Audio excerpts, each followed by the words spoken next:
ఉదయం web edition చూడగానే ఈ శతాబ్దం మోదీదే అంటూ మనోడు భజన చేస్తున్నాడు. ఆ భజన చేయడంతోనే రాత్రి మా పెద్దబాబు 4 మంచి ఆనియన్ సమోసా కావాలంటే తీసుకొస్తే అందులో కట్టబడిన ఒక పేపర్ గుర్తొచ్చింది. వెంటనే మీకోసం అది చూపిస్తా చూడండి. అది ఈ ఏటి మేటి మేధారత్నాలు అని చెప్పేసి మనోడు ఇది ఇంకొక దినం, ఇది దినం పెడతాడు చూడండి. ఇది ఎప్పుడుదంటే డిసెంబర్ 25. అది కూడా నాకు ఎలా తెలిసిందంటే ఇదిగోండి వెనక ఉంది కదా, ఇది డిసెంబర్ 28, 2025. అంటే మనోళ్ళు ఎలా రాస్తారంటే వీళ్ళకి భజన కావాలంటే సరే ఆ యొక్క ఒక్క పలుకుల గురించి మనం నాన్ స్టాప్గా వేరే దాంట్లో మాట్లాడుకున్నాం. ఈ వీడియోలో ఏంటంటే వీళ్ళు అసలు ఆ దేశాల సరిహద్దులలోకి కూడా వీళ్ళు వెళ్ళలేదు ఎప్పుడు. బట్ ఎలా పెడతారు, స్వయం ప్రకటిత సూరరత్న అంట. ఎన్నటికీ గెలవలేని యుద్ధంలో మొన్నటికి మొన్న మట్టి కరిచిన పోరాటంలో ప్రగల్భాల వీరుడు పతాలని ఏదో అసలు ఎవడి గురించి మాట్లాడుతుందో కన్నీరు మున్నీరట. ఈ అశాంతి రత్న ఎవరంటే ఫ్లాష్ బ్యాక్లో ఆయన ఒక శాంతి దూత, నోబెల్ కీర్తి స్ఫూర్తి ప్రదాత. ఇది ఎవరిదయ్యా అంటే బంగ్లాదేశ్ గురించి.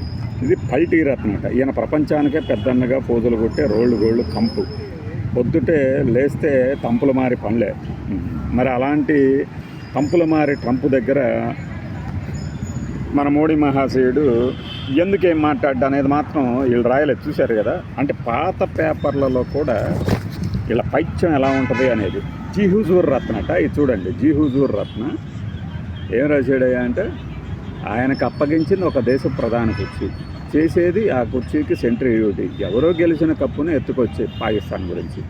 ఇక్కడ చూడండి, దగారత్న అంతర్జాతీయ అరివీర చోరులతో పోటీ పడే లోకల్ మేడ్ గ్యాంగ్ లీడర్. తాతల కాలం నుంచి తాగుతున్న అవినీతి నేతి కంపెనీ సువాసనగా జమ్మింపజూసే దగారత్నం. దేవుడి గోళ్ళలో దొంగతనాన్ని కూడా చిన్నదంటూ కొట్టిపారేసే పాడు పెద్దరికం. కత్తిఘాట్లకు మించిన గొడ్డలి పొట్టుతో బాబాయ్ అనిపించే బాయిలకే బాయ్ బడా బాయ్. ఇంతెందుకు జగన్మోహన్ రెడ్డి గురించి ఏడుపనమాట. అంటే వీళ్ళకి ఇష్టం లేని వాళ్ళ గురించి ఎలాంటి శ్రీశైల మర్చిపోయా, ఈ గొట్టంగాడి గురించి మనం ఒకసారి మాట్లాడుకున్నాం కూడా. ఇది ఈ లోపల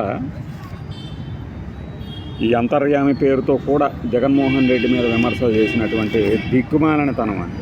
అంటే వీళ్ళకి పడలేదు అంటే ఎలా రాస్తారు, తమ పాండిత్యం కానీ మరో దాన్ని కానీ ఎలా ప్రదర్శిస్తారు, మనకు కావాల్సి అంటే ఎలా గాలికి పోతున్నా కూడా నెత్తి మీద పెట్టుకొని ఎలా కీర్తిస్తారు అనడానికి ఇదే నిదర్శనాలు. అటు మీరు ఏమీ వీళ్ళు గతంలో ఇలా రాశారు కదా అలా రాశారు కదా అనుకోకర్లా, మనకి దగ్గర ప్రూఫ్లు కూడా కాదు. మీరు లైబ్రరీకి వెళ్తే చాలా పాత పేపర్లో బోల్డ్ అని కనపడతాయి.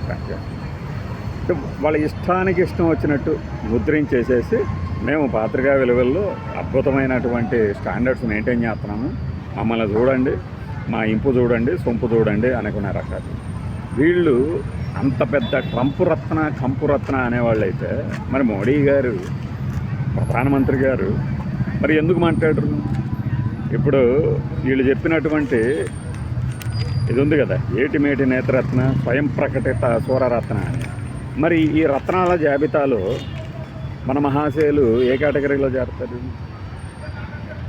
ఒక చిటికేస్తే యుద్ధం ఆగిపోద్ది, కన్నెర్ర చేస్తే అదైపోద్ది ఇదైపోద్ది అని రాపించుకుంటున్న వాళ్ళ గురించి ఒక రత్నం కూడా ఎందుకు ప్రకటించలేడు?